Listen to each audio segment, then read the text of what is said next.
வணக்கம் நண்பர்களே, இதுவரைக்கும் என் சேனலை சப்ஸ்கிரைப் பண்ணவங்களுக்கு ரொம்ப நன்றிங்க. இன்றைக்கி நாம் சத்து மாவு கஞ்சி மிக்ஸ் எப்படி ரெடி பண்ணுறதுன்றதை பார்க்கலாம்.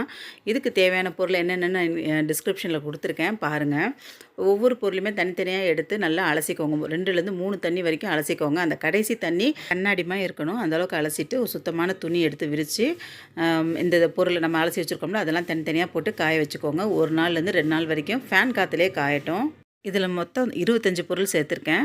கேழ்வரகு, சம்பா கோதுமை, கொள்ளு, வெள்ளைச்சோளம், சிகப்பரிசி, பார்லி, பச்சைப்பயிறு, கொண்டக்கடலை, அப்புறமா பம்கின் சீட்ஸ், அப்புறம் வெள்ளரி விதை, அப்புறம் வாட்டர்மெலன் சீட், அப்புறம் உளுந்து, கருப்பு உளுந்து, மக்காச்சோளம், அப்புறமா கம்பு. இது வந்து சோயாவில் 2 சோயா கிடச்சிச்சு எனக்கு. எல்லோ சோயா ஒன்று, ஒயிட் சோயா ஒன்று, அதனால் 2மே நான் ஆட் பண்ணியிருக்கேன். அப்புறமா கம்பு, அப்புறமா கொஞ்சம் எள்ளு, கொஞ்சோண்டு பொம்பளை பிள்ளைங்க கொடுக்கறனால எள்ளு கொடுக்கலாம். ஃப்ளேக்ஸ் சீட் இது போட்டிருக்கேன். இது போக பொரிகடலை, வேர்க்கடலை இதெல்லாம் இருக்குது. மொத்தம் 25 பொருள் நான் சேர்த்துருக்கேன். எல்லாமே நல்லா ட்ரை ஆனதுக்கப்புறமா ஒன்று ஒன்றா தனித்தனியாக சட்டியில் போட்டு வறுக்க வேண்டியதுதான். ஏற்கனவே நான் வறுத்து வச்சுருக்கேன் பாருங்கள். கம்பு, சோயா, அப்புறம் ஃப்ளேக்ஸ் சீடு, இதெல்லாம் கொஞ்சம் இதெல்லாம் ஈஸியாக வறுபடுமோ அதெல்லாம் நான் முதல்ல வறுத்து எடுத்து வச்சுட்டேன். அப்புறமா அந்த பம்கின் சீடு இதெல்லாம் கூட அதை வறுக்கும் போதே ஒரு மேலே துகள் மாதிரி வரும். அதெல்லாம் நல்லா ஊதி பொறுமையாக வறுத்து எடுக்கணும். அது தனியாக வறுத்து எடுத்து வச்சுக்கிட்டேன். எந்த அளவுக்கு வறுக்கணும் அப்படின்னு பார்த்தீங்கன்னா, நம்ம எடுத்து ஒரு இதை வச்சு இடிக்கும்போது பவுடர் ஆகணும். எந்த பொருளை வறுத்துக்கோமோ அது பவுடர் ஆகணும். அப்படியே அமுக்கணும். இப்போ இதை பாருங்கள், சோயா நான் வறுத்ததை அமுக்கிறேன், இடிக்கிறேன். அது பாருங்கள் அப்படியே அமுங்கிருச்சு. அப்படின்னா இது உள்ளே வந்து வெளில கிறிஸ்பியாக இருக்குது, உள்ளே வந்து அந்த ஈரப்பதம் இருக்குது. அதனால் இன்னும் கொஞ்சம் வறுத்து இப்போ இடிக்கிறேன் பாருங்கள். இப்படி இடிச்சோடனே துகுலாகணும். இதுதான் பதம். பிகினர்ஸ்க்கு இது ஈஸியாக இருக்கும், பார்த்துக்கோங்க. இப்படி அதே போல் அடுப்பு வந்து மீடியம் டு ஸ்லோ இதிலே வைங்க, ஹை வைக்க வேணாம், கருகி போயிடும். மேலே வெந்தமாக இருக்கும், உள்ளே வந்து அப்படியே ஈரம் இருக்கும். அந்த ஈரத்தோடு நம்ம மிஷினில் கொடுத்து அரைச்சோம்னா மாவு சீக்கிரமாக கெடுறதுக்கு சான்ஸ் இருக்குது. இந்த மாதிரி ஒன்று ஒன்றும் பொறுமையாக வறுத்துக்கோங்க. இந்த கொண்டக்கடலை தான் இருக்குல்லே ரொம்ப ஹை டாஸ்க்கு, பொறுமையாக வறுக்கணும்.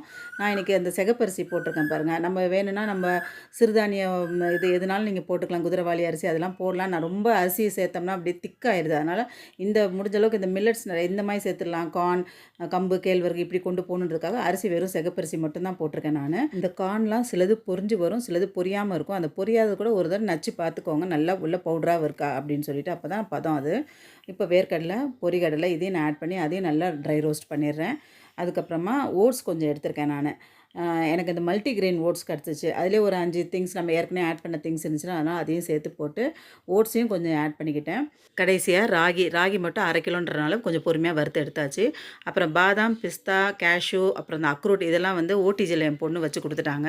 அதனால் அதையும் அதில் ஆட் பண்ணிட்டேன். சுக்கு, ஏலக்காய்லாம் ஆப்ஷனல் தான், வேணுன்னா ஆட் பண்ணிக்கலாம். இப்போ அதை மிஷினில் கொடுத்து அரைச்சி வீட்டுக்கு எடுத்துகிட்டு வந்து தட்டில் போட்டு நல்லா ஆற வச்சிடணும். இல்லைனா கட்டி ஆயிரும்.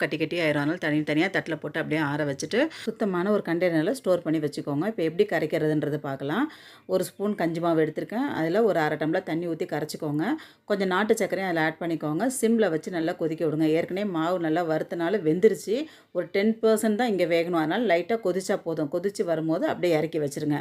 இறக்கி வச்சுட்டு நம்ம 1/2 டம்ளர் பால் எடுத்து அதில் ஆட் பண்ணிங்கன்னா சுவையான சத்து மாவு கஞ்சி ரெடி. இது குழந்தைங்கள்லேருந்து பெரியவங்க வரைக்கும் எல்லாருமே குடிக்கலாம். குறிப்பாக லேடிஸ் கண்டிப்பாக இதை குடிங்க.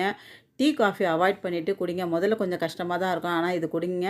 ரொம்ப ஹெல்த்தியான ஒரு மிக்ஸ் இது. குழந்தைங்களுக்கு கண்டிப்பாக கொடுத்துருங்க.